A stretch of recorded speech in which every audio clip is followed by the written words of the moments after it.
TravelingMel.com. Hello travelers. Today I'm going to try and do something I haven't done in a couple years. I started to do these keep it simple videos, sort of what are the basic things that we don't think to ask, but then when we get up to the ticket counter we are not sure about. I did one on how to activate or validate your ticket in Italy. I think I did another one on how to buy a bus ticket in Italy. And then I kind of forgot about it. It's these simple things that are so easy to let slip off to the side. And it's also these simple questions that we don't think to ask. So today, I'm going to go over something that should be simple, but often is not. And that is grocery shopping in Europe. There are a lot of differences and some similarities, of course, but we're going to go over some things just to think about and to look for and to keep in mind when you go grocery shopping in Europe. Now today we are in Estonia, and there are intricacies and differences in each country, but for instance Estonia, all the supermarkets seem to be in these malls, really, most of them, and probably because it's so cold here so much of the year. And another thing about Estonian grocery markets is about 25 to 30% of the market is often taken up with alcohol. And I don't know if that is because Tallinn is a tourist town, a lot of people come in here and buy cheap alcohol, or if it's just part of the Estonian culture. But that's just one of those differences. So let's go shopping and I will show you some things to keep in mind.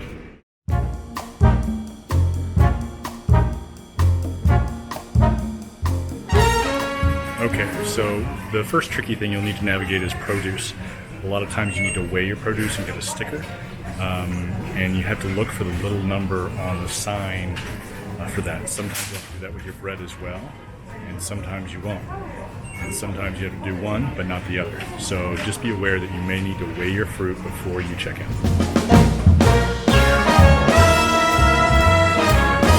Okay, for instance, we're going to look at bananas. We have a number 1, and we have banana, and we get a little sticker down here.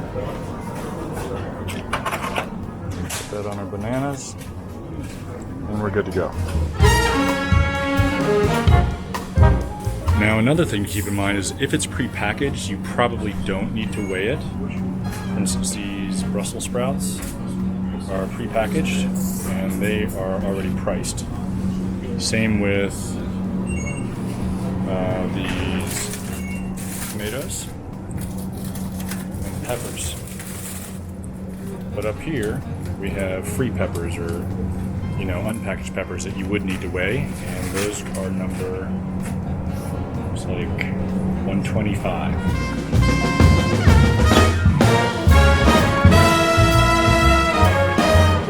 Another thing to keep in mind is in Europe, the vegetables don't last a week like they do in the States. There's a lot less GMO, a lot less chemicals used, and so they'll last for a day or two, but you typically want to use them the day you get them. Otherwise they will turn, but they're good. One of the easiest places to get some food is going to be at the deli counter, because you can just point at things. But you need to remember you need to take a number, especially in Germany and Austria and some of the Scandinavian places. They expect you to take a number.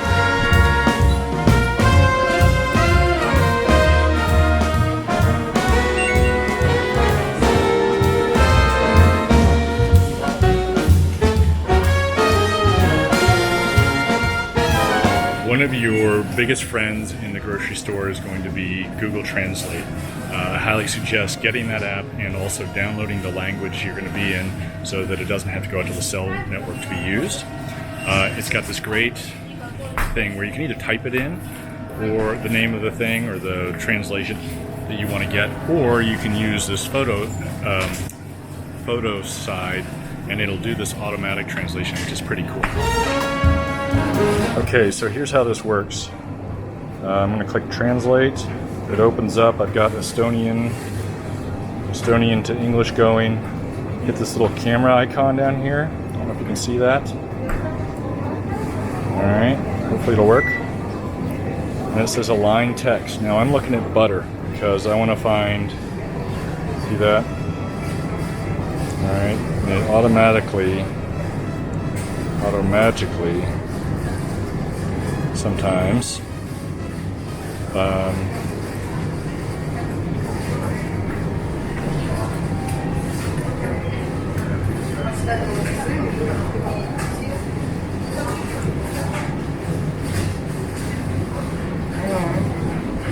so it translated goat milk butter from Kitsapamimavoi, and it goes back and forth. It's kind of slick.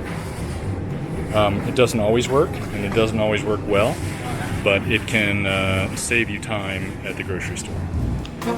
This is the alcohol section of this particular store, and it's not actually as big as some, but it is comprehensive.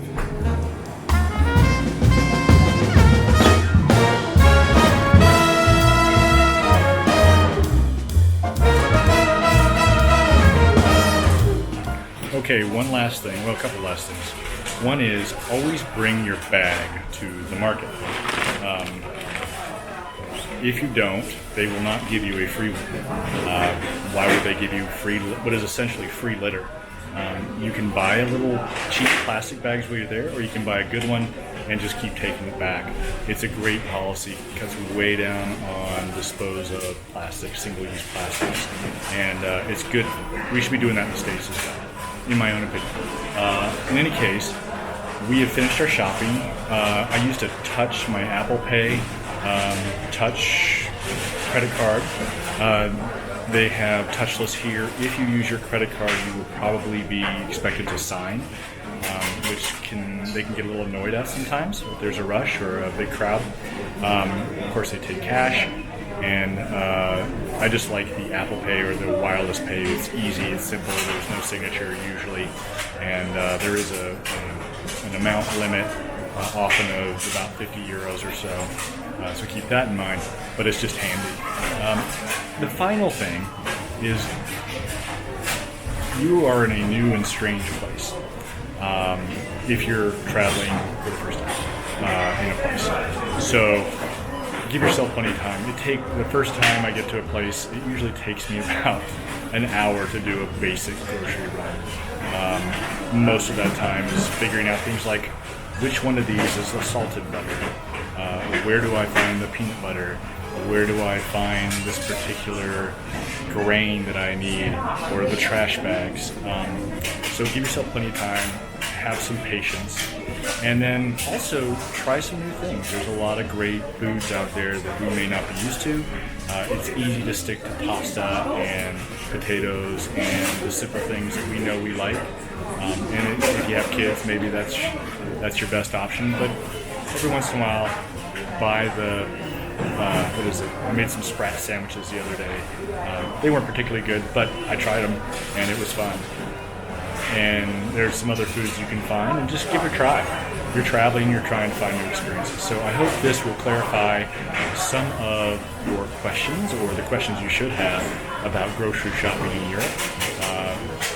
Don't be overawed by it. It's totally doable, and luckily many people know English and are willing to help you, especially if you smile and point and are patient. So with that, stay tuned next time for our next Keep It Simple.